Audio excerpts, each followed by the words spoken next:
Hello, everyone, and welcome to A Blessing and a Curse, the exploration of Black history in science fiction. My name is Aqua Drakes. I am a museum professional, a historian, and futurist, and I will be our moderator for this discussion. Today, with us, we have Lynn Emery. Lynn is the author of 18 novels. Her third novel, After All, became a movie. In 2004, Lynn won three coveted Emma Awards. A native of Louisiana and a licensed clinical social worker, Lynn mixes the cultural spice of her home state to create her own brand of Southern suspense fiction. She's the author of two mystery series and is currently developing a third. Lynn, thank you for joining us today. Thank you. We also have Kamora Herrington. She is the owner and operator of Kamora's Cultural Corner and is an active cultural humility presenter and educator who began her formal career as a teacher for the City of Hartford's early learning centers in the early 90s. Through the years, she has worked with numerous organizations and groups committed to marginalized communities and also ran a mentoring program for queer youth for 15 years. Kamora, it's wonderful to see you. Thank you for joining us today. Thank you.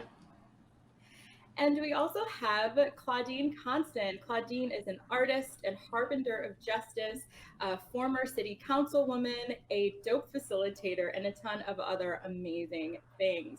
She is Haitian and does a great job centering the stories and experiences of Black folks across generations. Claudine, hello. Hi, y'all. Thanks for having me. Absolutely. Well, thank you all for being here.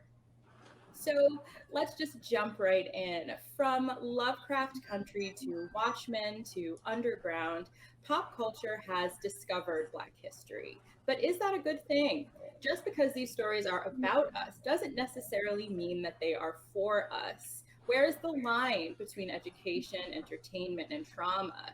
And can we tell our stories without inflicted pain on the people who survived? So, the first question I want to open up to everyone and from Star Trek to X-Men, science fiction has long been used to touch on social issues through allegory. And allegory, for people unfamiliar with the word, is a story or a poem or a picture that can be interpreted to reveal a hidden meaning, typically a moral or political one. Recently, we've seen a shift in this to direct representation of historical truths. Why do you think that is? I'll start you. Okay. I think as more Black people are getting involved, being in the writer's room, being behind the camera, being in positions of decision, they want to tell the straight history, no symbolism. Straight, no chaser. And it just makes me think of the West African proverb, until the lion can tell his story, the hunter will always be the hero. So we want to move from symbolism to truth telling. Mhm. Thank you. Thank you very And, much. and I just want to build on that in the idea of who are the gatekeepers and how are these stories being told? Because from my perspective, Black folks have been engaging with and writing about whether it was song, because we can get a song published, or whether it was a short story that's not published but it's kind of passed around between folks. This is a genre that we excel in and love, but it's a genre where very often our stories were not the stories that people were interested in. Even just with the way, coming from an Afrocentric lens as opposed to like a Lovecraft lens, people weren't interested in publishing what we had, but it's been there. Absolutely. And actually, I just want to ask you to, because you touched on something that I believe is an absolute truth, in that Black people, people of color, but Black people specifically love science fiction. And can you talk a little bit about why you think that might be before we move on? Can I start with the Dogon people in our original African stories on how we got here? You asked more to be here. But our experience with the supernatural, and right now I'm feeling very Eurocentric using this word, the supernatural, right? But our experience in relationship with the supernatural is something that has always been, and it's a place that we dwell. And when you speak of allegory, allegory is a thing that we've done forever, and we figured out how to turn a Nancy into Brer Rabbit in order to keep this stuff going, right? This is a genre that we're very comfortable in. And I'm not going to push too hard or push too much of an agenda, but I do think that in many ways, melanated people can dwell in the ideas of what could be in ways that are a bit easier and more natural than European folks might. Thank you. Claudine, I see you nodding there. Yeah, I feel like I absolutely agree, right?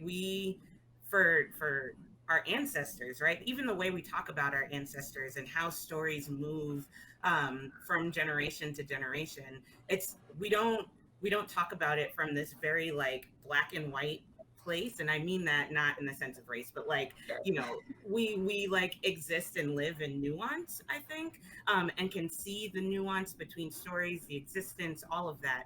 And so I'm nodding hard because Lynn and Kamora are covering this perfectly. So it's fact.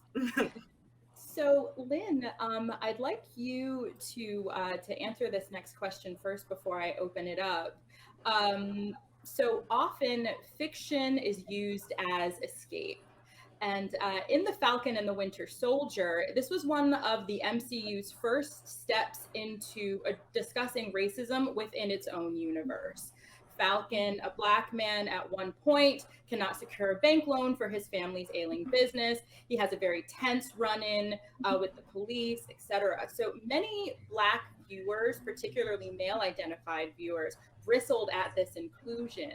And I was wondering, in connection kind of with your work as a licensed social worker, what is your take on trauma or these sorts of real life things being included in things that we go to for escapism?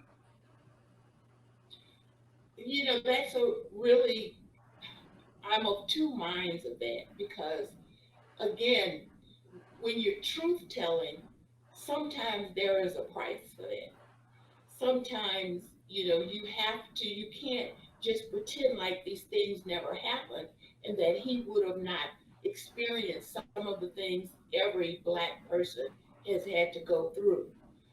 So as creators, I would see the writers making decisions on where do we draw the line from this is purely entertainment, because the word means for enjoyment and for pleasure. And of course, to watch that, to be reminded of your own, you know, trip to the bank is not enjoyable, it's not pleasurable.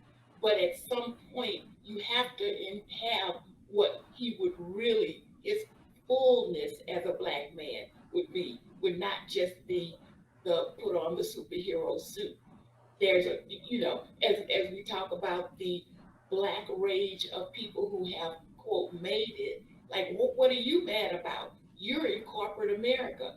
But we know what those people have to go through every day. So you know, they walk the line. I think the creator just walked the line, and you just, as a creator, you take it. You take whatever criticism, and then you explain why you did it. But it's nuance.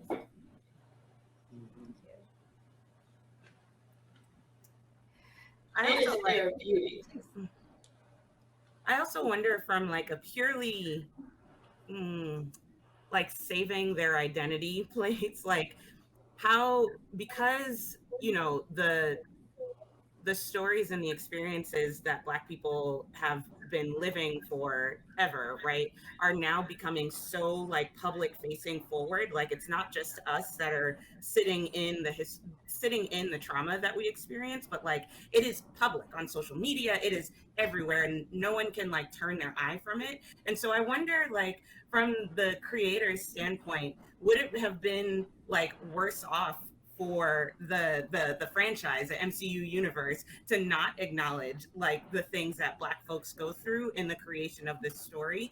And like the cynic in me is like, did they actually do it from this place where they want the Falcon to, they want to tell, like, make the Falcon more well-rounded as a character? Or was it like purely from, we got to do this, we can't, if we don't, people will come at us? Like, I kind of think about it from that place too, right? Like, did they really have us in mind when they did that? That's a really great question, and this is veering a little bit, but it's connected. I think about the way that a show like Schitt's Creek was really kind of taken in. And Schitt's Creek, for people who are unfamiliar, was a show about a family, but specifically they had a gay son, and they created on the show a universe in which homophobia does not exist. And it was very much taken in by everyone, and homosexuality was seen as normal, which it is, and really embraced by the culture. So, kind of just jumping off of your question, had they done that, had they just given the Falcon this experience that was in no way racialized, I'm interested in how that would have been received.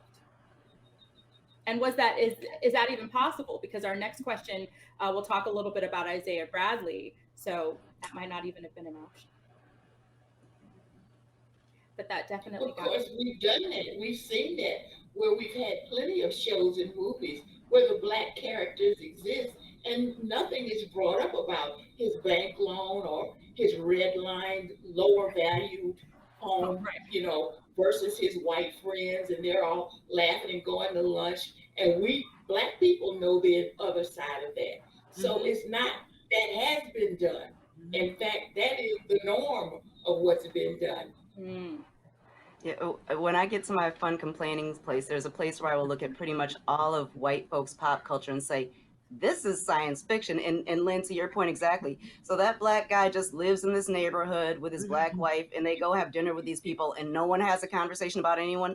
That is some science fiction. And then, so I know we're going to talk about Lovecraft, but I can tell you that inside of me, that the place that got me in Lovecraft was, you've got all these things that are bad, and there are monsters happening, and then they're worse because of white people.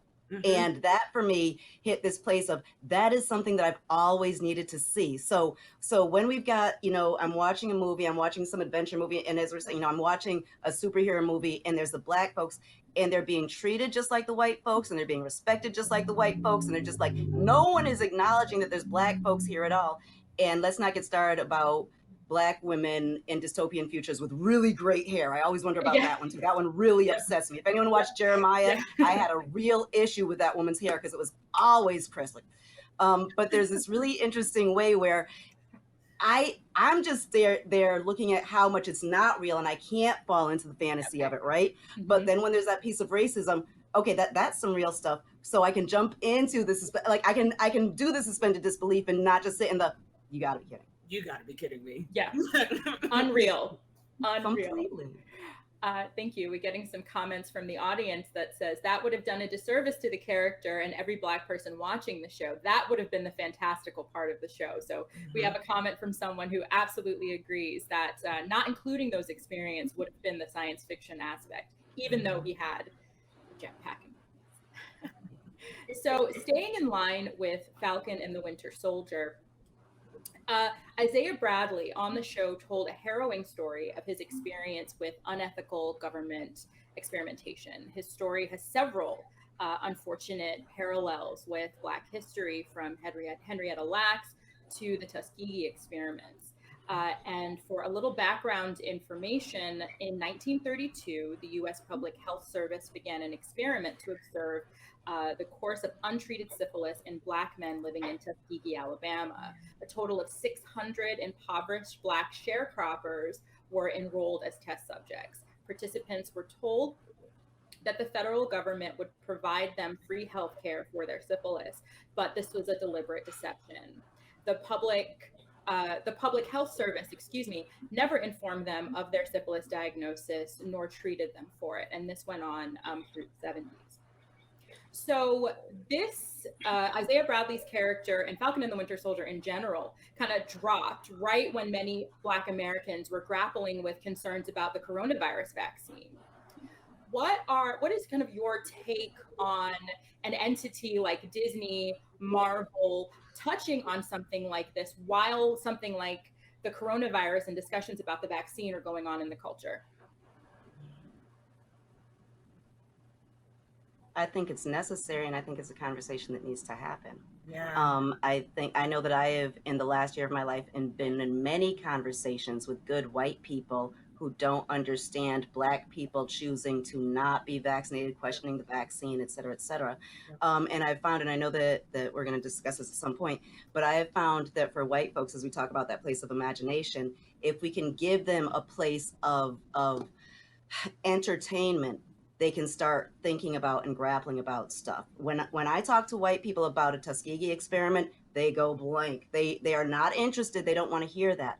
But if I can give them a story to get them there, they can kind of get there and go on that road with me. And out of nothing other than respect, white people need to start imagining what it might possibly be to be Black in America. I'm not asking for any special cultural appropriation, but this place of imagining us from our standpoint, is it rather than imagining us from their standpoint, which is, they're going to keep writing Lean on Me's forever, but having to remove themselves from that place of protagonist and be the person who's the observer. I think that that's necessary. Thank you. I agree. I think it's easier for white folks to digest our stories and our trauma when it's like not like a person they know or care about telling them about the trauma or telling them about the history. For some reason, being that removed from the story, it's like Kamora was saying, it's just easier for them to go along and open their eyes and open their ears and hear us. And it makes me upset, but I think it was it was a good move on the MCU's part to do that. So, well, thank you for saying that. It makes you upset, because I think that that's valid, because now we've moved back into allegory, right? Like at the beginning we were talking about direct representations, and we'll talk about that when we talk about Watchmen and Lovecraft. But in this case, we're talking about allegory, which people who are interested or people who are want to read up more on the show will learn in conjunction about the Tuskegee experiment. So it's kind of like mixing in the vegetables with with the mac and cheese, like yes. putting the beans in the mac and cheese. And I ate vegetables today. Right.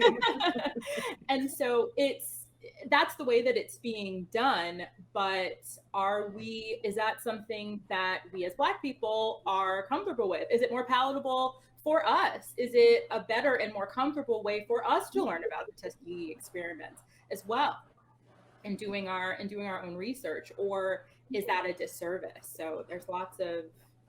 Yeah, I mean, the work that I do around like Connecticut's prisons and jails and all of that, particularly when we were fighting for the release of folks who are incarcerated during coronavirus to protect them from dying from it, right? When the vaccines started rolling out, and it is just like fact that it is majority Black and brown people that are locked up in Connecticut, right? And people are refusing to take the vaccine. A lot of the conversations that I was having was like, well, we actually have to have space for that, because we are traumatized by our systems and people are allowed to go through the process that they need to go through. I am a Black person and I am vaccinated. And also people are allowed to come to the decision that they want to, basically because our systems have abused us, period. And if Winter Soldier helps us like recognize that in a way that's a little bit more palatable, then cool. Awesome. Thank you. Lots of comments coming in here. Yes, to Kamora's point, I think that genre sci-fi fantasy is where ugly truths about society can be told in a safe form that folks can more easily digest. So lots of agreement coming from the chat about that. So moving on to Lovecraft. Lovecraft Country is a 2016 horror fantasy novel by Matt Ruff, who is a white man, exploring the conjunction between the horror fiction of H.P. Lovecraft, also a white man and noted racist, and racism within the United States during the era of Jim Crow laws, as experienced by Black science fiction fan Atticus Turner and his family. HBO's Lovecraft Country was written by Misha Green and produced by Get Out director and writer Jordan Peele, both Black authors. The series is about a young Black man who travels across the segregated 1950s in the United States in search of his missing father. For many, this show was the first introduction to the concept of a sundown town. And Kamora, Would you kind of explain for people who do not know or unfamiliar with the term sundown town? Can you tell us what that is? I can, and I want to just right now very quickly ask everyone to look at and create a map of the United States of America in your head. Think about where it's racist, think about where it's not racist. There's a bunch of black folks here, so I know I'm preaching to the choir, but the sundown towns were a northern thing. So one thing that we definitely need to think about when we have this conversation is there's this real need by states that are thought of it as abolitionist states to keep black people out. So as we get to sundown towns, before we get there, let's start talking about grandfather clauses. And if you've ever heard of a grandfather clause, and we're going to grandfather this in, we're not going to grandfather this in, if you're ever using that term, it's an incredibly racist term, because it was a term that was used by towns up north to keep black people from voting. So as long as your grandfather was able to vote in this town, you can vote in this town. Keep black people from moving in. As long as your grandfather owned a piece of land in this town, you can own land in here. But if your grandfather didn't own land here, you can't own land here. And then when we get to miscegenation, there ended up being some interesting, weird ways to continue doing this. But there is a need up north to remind folks that that certain people were not going to be allowed in. And as we talk about this, I want to make sure also, this is how I talk, I'm really sorry. But I want to make sure that we don't think that this was disenfranchising black people, because it wasn't. On top of everything else, one of the extra insidious pieces of sundown towns were they enfranchised white folks, and white folks were not allowed to be white or part of decent white society. So your poor white folks who had always been like the bottom of the barrel over here, and your ethnic white folks as they're coming in, all of a sudden they were seen as white. And they were allowed to be in these sundown towns. And you also had this place where there were different groups of ethnic white folks who were seeing allegiances with black people. There are black people who were already there, and they were given a choice. They could either claim whiteness and stay in that town with all the wonderful benefits of being in that town, or they could choose something other than whiteness, and then they wouldn't be allowed in that town. So a sundown town were towns that effectively taught racism and taught white superiority.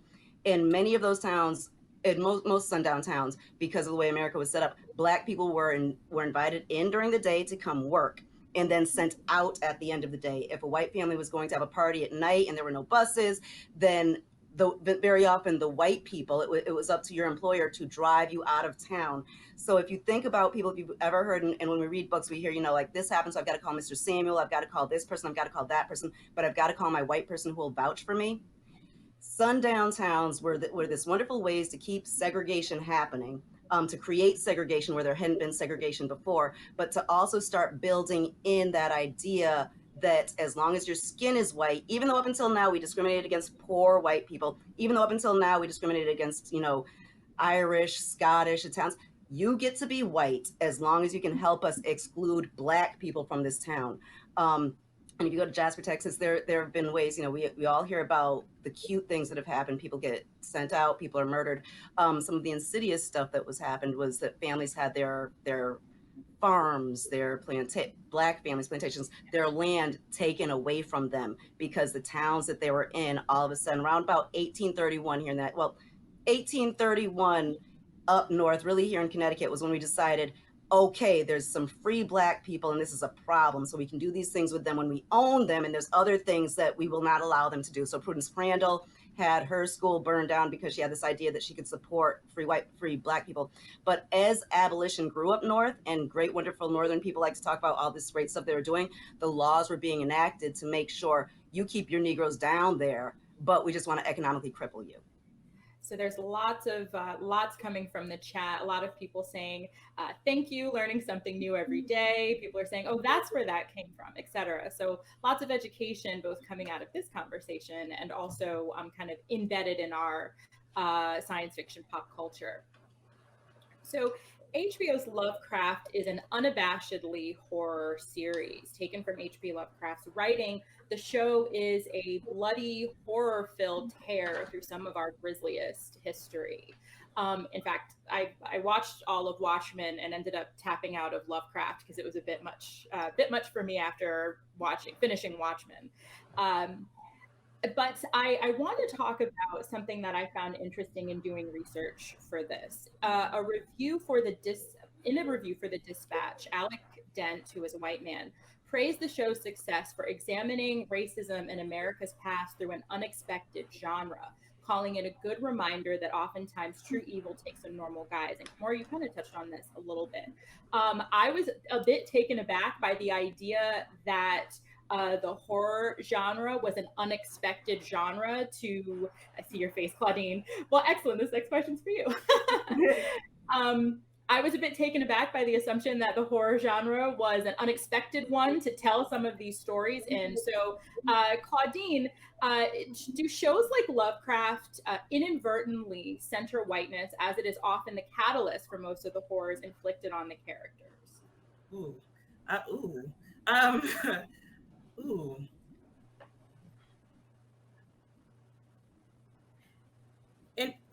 In a way, yeah, I think. Again, it's this theme, this thread that we've been pulling on the whole conversation about how our storytelling and using storytelling and fiction and sci-fi as a vehicle for like honoring and centering our experiences also inadvertently has become a way to make it easier for white people to see us, right? And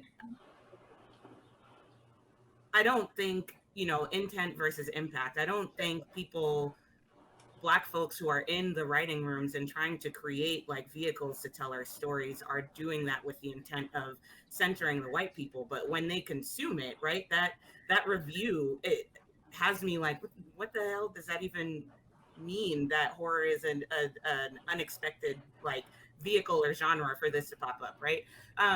So I think yes, and that doesn't mean we stop, because we're not responsible for white people continuing to center themselves, even in something that like, I'm sorry, I'm having multiple thoughts. So yes, and white people should center themselves in the violence that they are inflicting upon us, because they need to take accountability and ownership for the violence that they're continuing to inflict upon Black people. And let us have our shit, damn it. Yep. All right. Well, thank you for joining us today, everybody. That was.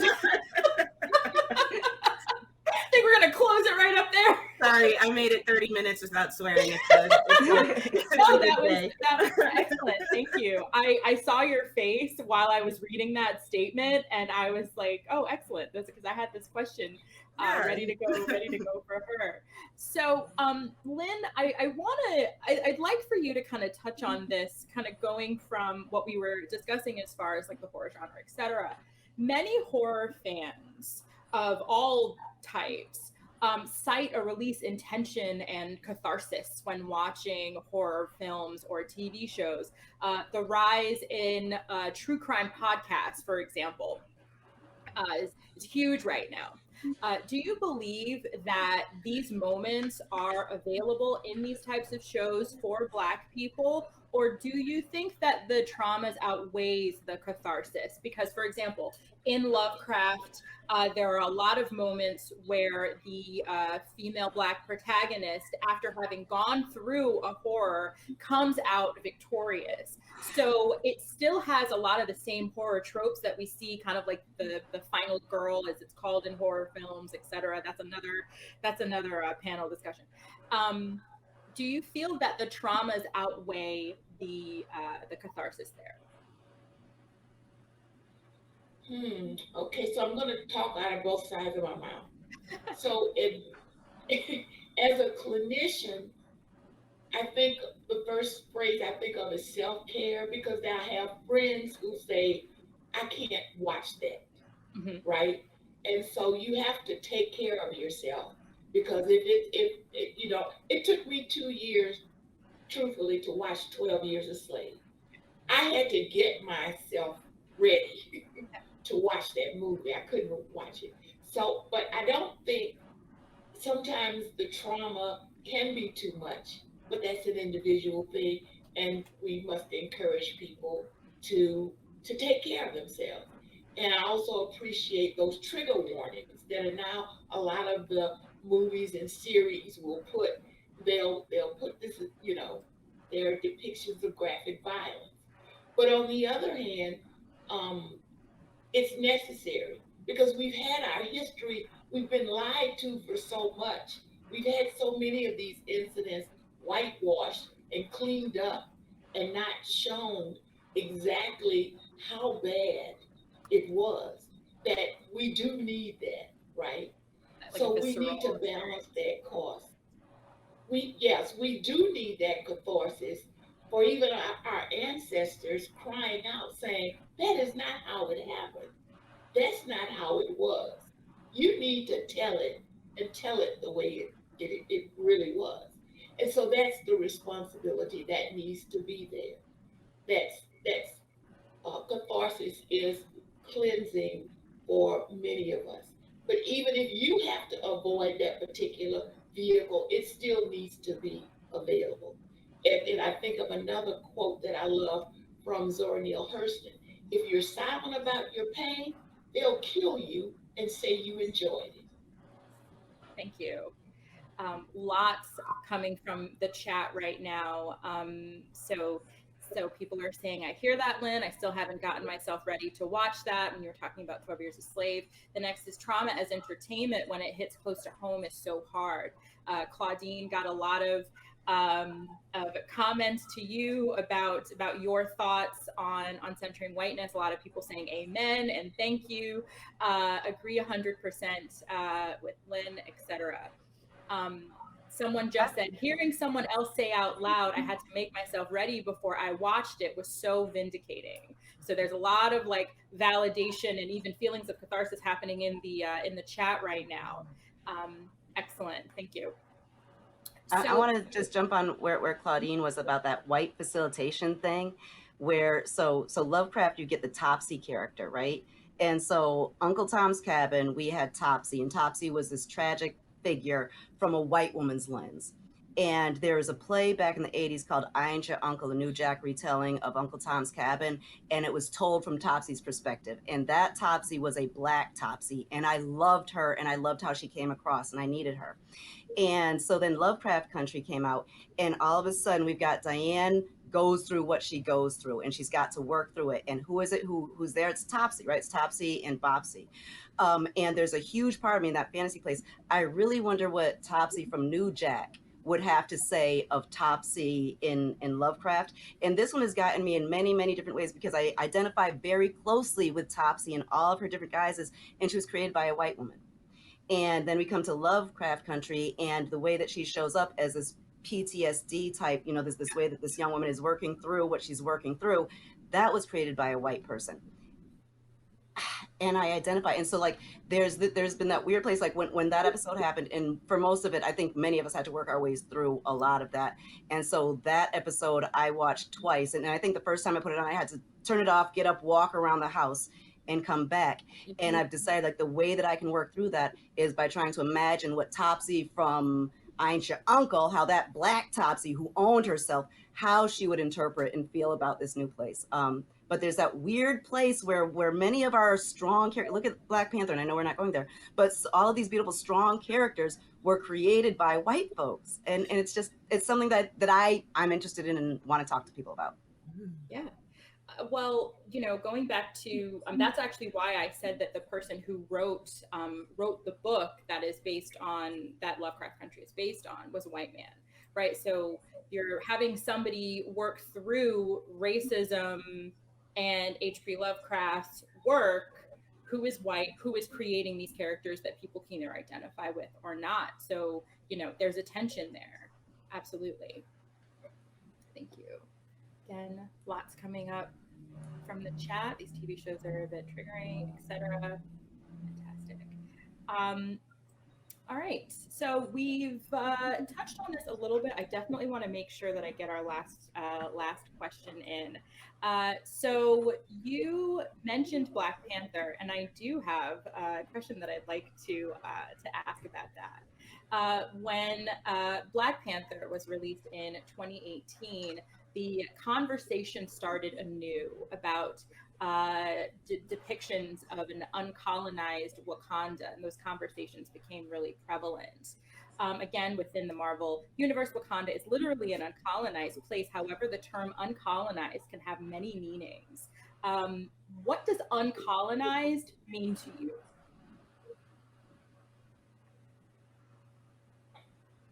I think uncolonized, and I can be cranky, but I think uncolonized still centers whiteness. because we're still speaking of ourselves in reaction to their nonsense. Yes. That's powerful. Lots of thumbs up. Yeah, +1.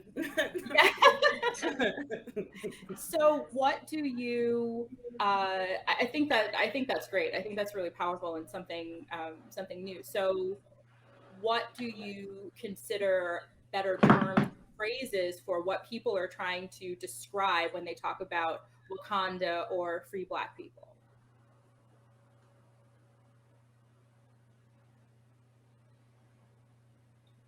I like lots of words, and I think people should use all of the individual words that they need strung together in order to describe this thing, rather than make up a word and have us all pretend like we know what we're talking about. Which is probably why none of us said anything. Because we're thinking the same thing. Thank you for saying that. I'm gonna say, okay, wait, so let me just say, like, okay, and this is gonna be my Afrocentric thing, this is what I do, right? White folks love to collapse stuff. There's a reason why there's POC and BIPOC and LGBT and all these things, where we take all of these things that are in all these different places, and rather than, again, having the imagination and the ability to separate different genres, different people, different ideas, they need to collapse it all into one. We're better than that. We don't need to do that. I mean, Aqua, the way you described it is like how I would like to think about it, is a community of just free Black people, period. Like, fantastic. We have a little bit of time left, so I am going to kind of throw a bit of a curveball in here. But I know we're all familiar. I'm familiar. People who enjoy science fiction and literature are familiar with N.K. Jemisin. N.K. Jemison's latest book of short stories is called "How Long Till Black Future Month?" And that is a question that I would like to pose to you. How long till Black Future Month? When will Black Future Month be, when a lot that we talked about in this conversation is either no longer necessary or has moved so much into the mainstream that it becomes ubiquitous? What is Black Future for you all, and what does that look like for us? Shoot. I am right now looking for a note that I gave myself yesterday, because the first thing I want to say is, well, who are we allowing to define it? Because if we're waiting for them to tell us that it's Black Future Month, it ain't never gonna happen. If we look at what we've got and what's around us at all times, it is Black Future Month constantly. And yesterday I had a beautiful young Black man who is 31 years old explain to me this, and he's an environmentalist, and explain to me this wonderful, I'm going to get it completely wrong, but I know that the word plasma is in there somewhere, and it's this way of like taking trash and taking big, huge amounts of trash and turning it into nothing that has no carbon, doesn't hurt the earth, not something, right? And it was wonderful and amazing, and he's passionate about it, and he cares, and he sat in this beautiful imaginative place with me and talked me through what we could do in the next 10 years and how we could beautifully get to this place where in Hartford, no one is ever going to have to pay for electricity at all, ever. And he knew what he was talking about, and he was passionate, and he's got a whole bunch of other young Black folks who he's having this conversation with. And if we could, like, remove the bit and allow him to be, it's Black Futures Month for him every day. Mm-hmm. But as we're in this beautiful place, like, and I feel a few different ways about it. Like, I need people to know our history here in this country, right? And I need us to imagine it in all different kinds of ways. But I also, it's that, I haven't watched 12 Years a Slave yet, because there's only so much trauma porn I can take. I watched, what was the beautiful one with Janelle Monáe, where she's in the farm. Antebellum, yeah. And that one, it took me a while to watch, and I watched that. Yeah. But I am so ready for the stories that my children tell me when they stand around me and tell me these stories out of their faces. And I don't know how long it's going to take for white folks to believe that they are real. Yeah, I feel like I'm as an indie author, we are telling those futures right now. But we have to put its discovery and being heard. So those, to me, those futures are right now. I see them in the faces of my nieces and nephews. I'm writing those futures. I'm writing a sci-fi. I'm writing the future. We are creating it, and we always have. Our ancestors always have. Yeah, it's right now. We're surrounded by it. If you think about the people that your networks and your connections, and you allow us to get to this place where we're just existing and speaking freely, a lot of those, like, a lot of it is happening right now. You will always hear me say, in organizing spaces and movement spaces, like, the Black youth are it, right? If you just let them be free and talk and Yeah. imagine and push and fight and don't try and stifle them, they are it right now, and they deserve to be protected, hands down, right? So I think Kamora and Lynn are right. We shouldn't have to wait for the white people, because we're still centering whiteness by doing that, right?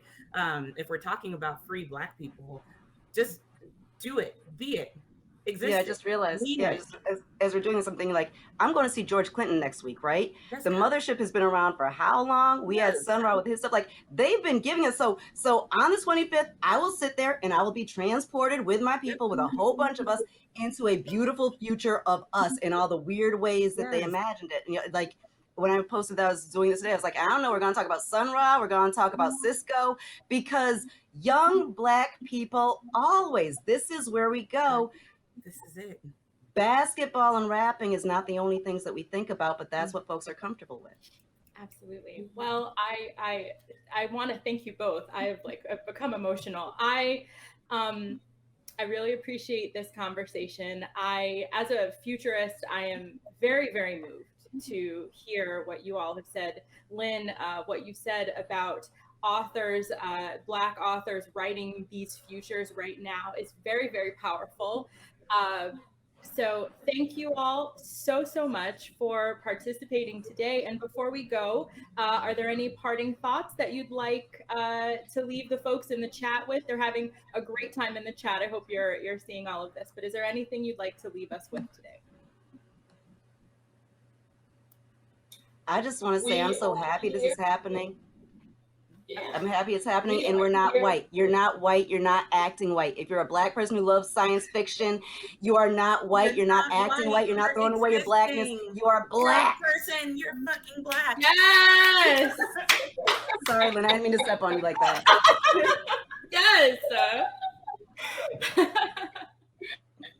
I once again become emotional. Thank you, Aqua, because honestly, your existence is like a pleasure to just be around, and like seeing you live in your truth every single day, unapologetically being Aqua, like it's an inspiration. So thank you for creating this space for us to exist. Yes, thank you. Thank you all. Thank you all so much. And with that, we'll be wrapping up. Everyone in the chat, thank you so much for your comments. Please enjoy the rest of the convention. We hope that you enjoyed the day yesterday. And please enjoy whatever Black future means to you. I hope that you are spending time in it and enjoying it. Thank you so much for joining us today.